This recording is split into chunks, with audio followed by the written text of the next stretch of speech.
오늘 우리에게 주시는 하나님의 말씀은 나훔 1장 1절의 말씀입니다.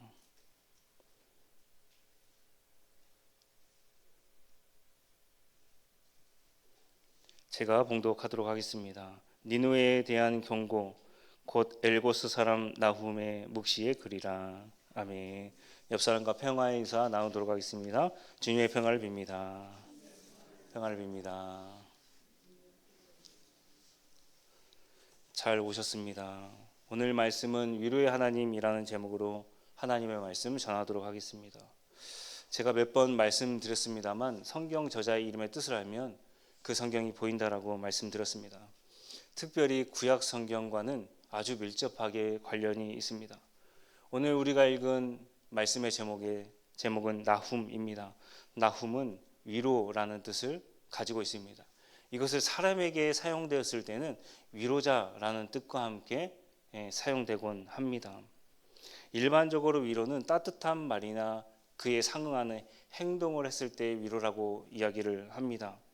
상대방의 괴로움을 덜어주는 것을 위로라고 그렇게 이야기를 하지요. 그런데 히브리어 나훔이라는 단어가 나함이라는 단어로 바뀌게 되면 후회하다, 한탄하다라는 뜻으로 사용되곤 합니다. 여러분들이 잘 알고 계시는 구약 성경에서 노아 시대 때 하나님께서 사람을 지으시고 후회하셨다라는 단어가 기록되어 있습니다. 그래서 어떻게 되었습니까? 노아 가족들을 제외한 또 그 나머지 피조물들 중에서 암, 수, 한상식을 제외한 나머지 피조물들은 심판을 받게 되었다는 사실입니다. 오늘 우리가 읽은 나훔 1장 1절을 보게 되면 심판받는 대상은 니느웨입니다. 요나서와 굉장히 대조적이다라는 것이죠. 요나서에서는 하나님께서 니느웨를 심판하기는커녕 그들에게 긍휼을 베풀어 주셨다는 사실입니다. 그러나 나훔서에서는 그들을 심판하시겠다라고 이야기를 하는 거죠. 요나서와 나훔서는 굉장히 밀접한 관련이 있습니다. 자, 그렇다면 위로받는 대상이 누구입니까? 니느웨가 아니라 이스라엘 백성들이다라는 것이죠. 니느웨에게는 나함이라는 심판이 임하게 되고 이스라엘 백성들에게는 나훔이라는 위로가 임하는 것입니다. 그러므로 하나님께서는 어떤 하나님이십니까? 믿는 사람들에게는 위로를 주시는 하나님이시다라고 우리가 생각할 수가 있다는 겁니다. 룻기 2장 12절과 13절의 말씀 제가 세번역 성경으로 읽어드리도록 하겠습니다. 대기 한 일은 주님께서 갚아주실 것이요 이제 대기 주 이스라엘의 하나님의 날개 밑으로 보호를 받으러 왔으니 그분께서 대기에게 넉넉히 갚아주실 것이요 룻이 대답하였다. 어른께서 이토록 잘 보살펴 주시니 몸둘 바를 모르겠습니다. 어른께서 거느리고 계신 여동들 축에도 끼지 못할 이 종을 이처럼 위로하여 주시니 보잘것이 없는 이 몸이 큰 용기를 얻습니다. 룻은 우연하게도 보아스의 밭에 찾아가게 되었습니다. 보아스라는 사람은 굉장히 부자였고 그 당시에 그 지역의 유지였습니다. 심지어 하나님을 믿는 사람들이었습니다. 보아스는 마침 자신이 거느리고 있는 종들을 격려하러 그 밭을 찾아가게 되었습니다. 그러다가 처음 보는 여인을 마주하게 된 것입니다. 그 여인이 바로 룻이었습니다. 보아스가 룻을 처음 봤을 때 룻은 그 밭에서 이삭 줍기를 하고 있었습니다.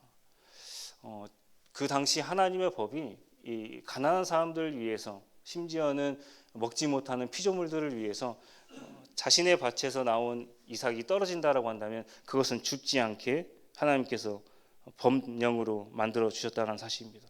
보아스는 하나님의 명령을 지키며 살아가는 사람이었다는 사실입니다. 보아스는 그가 모압 여인이고 이 먼 곳 모압에서 베들레헴까지 수천 킬로를 걸어왔다라는 소식을 종을 통해서 듣게 되고 룻에게 다가가 이렇게 이야기를 합니다. 룻아, 너는 떨어진 곡식을 주우러 다른 밭으로 가지 말고 여기서 이삭도 줍고 물도 마시고 싶으면 다른 우물로 가지 말고 나의 종들이 퍼온 우물을 마셔라. 여기서 있어라. 물을 마셔라. 이삭을 주어라 라고 말했다는 사실입니다. 보아스가 이렇게 처음 보는 여인에게 환대하고 이렇게 말했던 이유가 무엇일까요? 첫 번째는 룻이 자신의 나라를 버리고 그 시어머니를 봉양하러 이곳까지 찾아왔다는 소식을 듣게 되었다는 사실입니다. 룻이 어떤 사람입니까? 오르바라는 사람은 자신의 신을 따라 자신의 고향으로 가게 되었습니다. 굉장히 실용적인 사람이지요. 시어머니를 모시게 되면 그만큼 자신이 고생을 해야 된다고 생각했다는 사실입니다. 굳이 시어머니를 모시며 살아갈 필요가 없는 것이죠. 자신의 고향 땅으로 돌아가 자신이 믿는 신 아래에서 보호를 받고 또 새 출발하면 됐었다는 사실입니다. 그러나 룻은 달랐다는 것입니다. 하나님을 선택했고 어머니를 선택하고 또 함께 고난의 길을 선택하게 되었다는 사실입니다. 이 소식을 보아스라는 사람이 들었다는 것이죠. 두 번째는 마태복음 1장 5절의 말씀이 중요합니다. 살모는 라합에게서 보아스를 낳고, 어머니가 이방인이었고 창녀였습니다. 조선시대로 말하자면 주모의 역할을 했다는 것입니다. 술집 여자였다는 사실입니다. 보아스가 룻을 보면서 자신의 어머니를 떠올리게 되었다는 것이죠. 우리가 상담학을 보게 되면 내담자하고 상담자가 있습니다. 내담자가 여러 사람들에게 상처를 받고 상담자를 찾아가서 조언을 구하고 또 상담 심리를 받게 된다는 사실입니다. 내담자가 찾아왔을 때 상담자가 해야 될 가장 기본적인 원칙이 있습니다. 무엇일까요? 듣는 것입니다. 듣기만 하면 됩니다. 참 재미있지요. 말을 많이 하면 안 된다는 사실입니다. 자, 들으면 내담자가 자신이 가지고 있는 상처를 어떻게 합니까? 말하면서 치유하고 또 문제 해결을 그 안에서 자신 스스로가 찾을 수가 있다는 사실입니다. 상처를 치유한다는 거죠. 자가 치유를 할 수 있는 능력들이 저와 여러분들에게는, 모든 사람들에게는 하나님께서 주셨다는 사실입니다. 그런데 상담자가 그 원칙을 깨고 내담자에게 당신은 이렇게 해야 됩니다, 도덕적 잣대를 들이대고 그거는 팩트가 아니에요 라고 이야기하면서 말을 하게 되면 어떻게 되겠습니까? 그 내담자가 진실인지는 아닌지는 모르겠지만 자신을 치유할 수 있는 기회를 박탈당하게 된다는 사실입니다. 그래서 상담자는 내담자가 원하는 말을 해주면 되는 거예요. 지금 보아스가 너는 다른 데로 가지 말아라, 여기서 이삭을 주어라, 물을 마셔라, 이것은 보아스가 룻에게 지금 위로를 하고 있는 말입니다. 그렇게 하면 끝이 난다라는 거예요. 그러면 내담자가 어떻게 하겠습니까? 홀로 치유를 할 수가 있다는 사실입니다. 보아스는 룻을 보면서 자신의 어머니를 떠올리게 되었습니다. 나에게 상처가 될 만한 상처가 있는데 그 상처를 상처로 바라보지 않고 남에게 그 상처를 가지고 위로를 해준다라고 한다면 그 사람이 치유를 받을 수가 있다는 사실입니다. 보아스는 어머니가 겪었던 그 상처를 통해서 룻이라는 한 여인을 살려주고 그를 치유하게 되었다라는 것이죠. 사람이 때때로 먹을 것이 없어서 죽지 않습니다. 요즘 시대는 먹을 것이 넘쳐나는 시대입니다. 고독사라는 말이 있지요.